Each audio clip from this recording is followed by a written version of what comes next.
Hey there, Virgo. How you doing today? My name is Sherilyn, and I am here to do your bonus reading.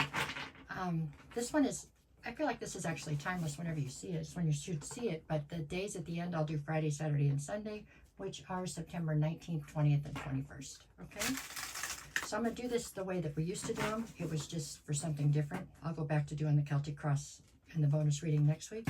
So this is the way we did them a while back, okay? It's kind of like all signs, I guess. Here we go. For my Virgos. All right, Virgo. If you're a Virgo dealing with an Aries, we get the Ace of Cups and the Hierophant. So this Aries is viewing you as a, definitely as a solid opportunity in love. They see they feel as though there's an opportunity for the two of you to start something or get something going here in love, and they feel as though it could lead to a higher level of commitment. I don't know if you're on board or not, but if you are, it looks like a solid offer, okay? If you are an Aries currently dealing with a Taurus, I have the Five of Wands and the Ace of Swords. So this Taurus is viewing you as somebody who has come into some sort of truth, and it feels like it's about them. It's caused you to feel very conflicted or be very unclear on how you feel about them for some reason. Okay, that's what I've got. This is like, yeah, I don't know what truth you came into, but apparently it's made you feel very conflicted about how you feel towards the Taurus. If you are a Virgo dealing with a Gemini, I have the Fool and the Knight of Cups. So this Gemini feels as though you are prepared to take a leap of faith. It looks to me like the Gemini's brought forward a small love offer or vice versa. No, it looks like the Gemini's brought forward a small love offer and they feel as though you're going to take it or at least give it a shot. That's what I got there. If you are a Virgo dealing with a Cancer, I've got the World and the Ace of Pentacles. Lots of aces, huh? So the Cancer is viewing you as somebody. There's an opportunity here for the two of you to do something that makes money, it looks like, but they feel as though the cycle is closed. Maybe the two of you did work together or did have something going on where you're making money, and now they feel like the cycle between the two of you has closed out. This one feels like it's heavy with regret. On Cancer's part, it feels like. If you are a Virgo dealing with a Leo, I got the King of Pentacles and the Five of Cups.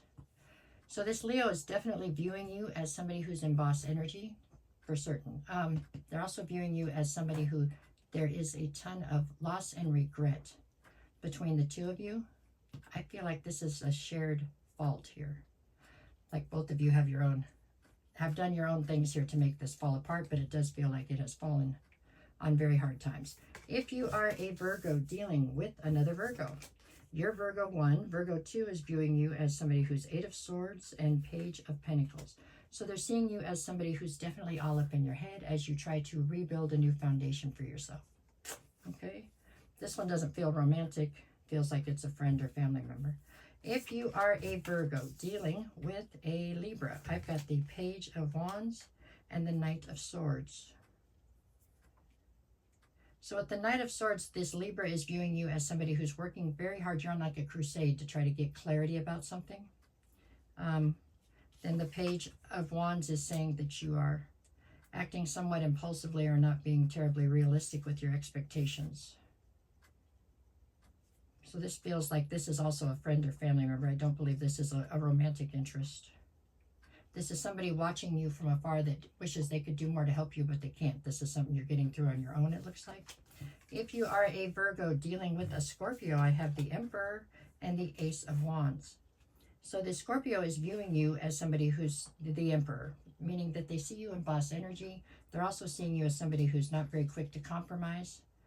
You're very rigid in your thinking. However, with the Ace of Fire, they feel like there's definitely a possibility to try to get traction on something here. I feel like this might be a situationship right now or just heavy flirtation, but they're hoping for more or pushing towards more.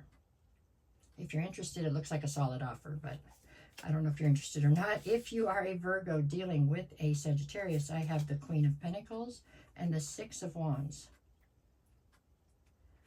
So the Sagittarius is viewing you as the Queen of Pentacles. So you're abundant, you're nurturing, you know, you are grounded, you're realistic. They're saying you're all of these things, okay?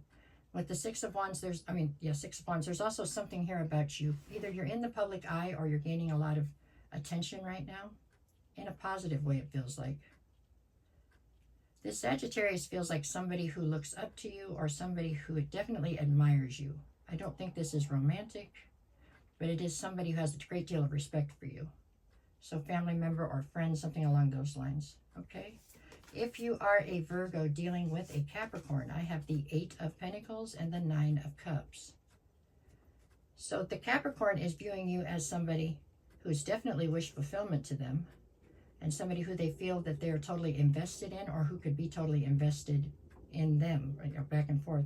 This feels like this is a solid situation right here. I don't care if it's friends or or if it's romantic. Either way, these are two people that have their back and that are definitely some kind of divine union. This Capricorn and Virgo, right? Yeah, that one looks good. Okay, if you are a Virgo dealing with an Aquarius, I have the King of Wands and the Justice card. So the Aquarius is viewing you as somebody who they feel like you are a natural born leader. They feel like you've got life by the horns. You're somebody who they feel like doesn't want to be tied down or tied to anything right now. And they feel like somehow that's justice. I don't know. This doesn't feel romantic at all. This is a family member or friend. This is somebody who's just hoping for the best, I guess you could say. Okay, if you are a Virgo dealing with a Pisces, I have the 8 of Wands and the Wheel of Fortune. So the Pisces is viewing you as somebody who, I get the feeling they are definitely keeping an eye on you. They definitely would like to try to get something going with you. At this point, for some reason, they're holding off and waiting, but they feel as though they're going to get an opportunity with the Wheel of Fortune here. Okay, that's how they see it. I forgot to set my timer, so I didn't know where I was on time. Okay, so let's see what you get for the days of the week, for the weekend. Friday, you've got 3 of Cups and the Queen of Swords. Friday, you're coming through cold for some reason. You're being very analytical, very logical, but you're not being very warm and fuzzy, okay, at all. With the 3 of Cups, I feel like there's too many energies involved in something you're doing. So even if it was something that was supposed to have 4 people, all of a sudden 2 extra show up, right? There's just more energies involved in something you're doing, and it pisses you off because it's something you had planned or worked on. That's what I got for Friday. Seems frustrating. Saturday, I have you with the 7 of Cups and the 5 of Swords. So Saturday, it looks like you're mulling over your options, okay? I wouldn't say you're taking any action towards them, but you're at least checking to see which options you have. 5 of Swords means you're feeling conflicted about which direction you want to go in. That's okay. Sunday, we have you with the 8 of Cups and the 2 of Cups. So there's some sort of a union that you have history with, it looks like, at the very least, that you're choosing to walk away from, at least temporarily, on Sunday. It has something to do with feeling as though it's not in your best interest. So even though you still have some emotion towards the situation, you're focused right now on you. So whatever's going to get you to where you need to go. And it looks like you're walking away from something that you cared for pretty seriously at one point. It doesn't have to be a person. It could be a job. It could be a way of thinking. But whatever it is, you're putting it on the shelf because it's not helping you to get to where you want to go, is what I see. So that's what I have here for you today. I hope it somehow helps. No matter what the cards say, just go out and make it the best weekend you possibly can. Since you made it this far in the video, if you don't mind, can you hit the like, share, follow, comment, hit them all. Just tap, tap, tap, tap, tap. No, it helps me a bunch, and I appreciate you very, very much for it. I really do. That's it for today, okay? All right, you guys, thank you.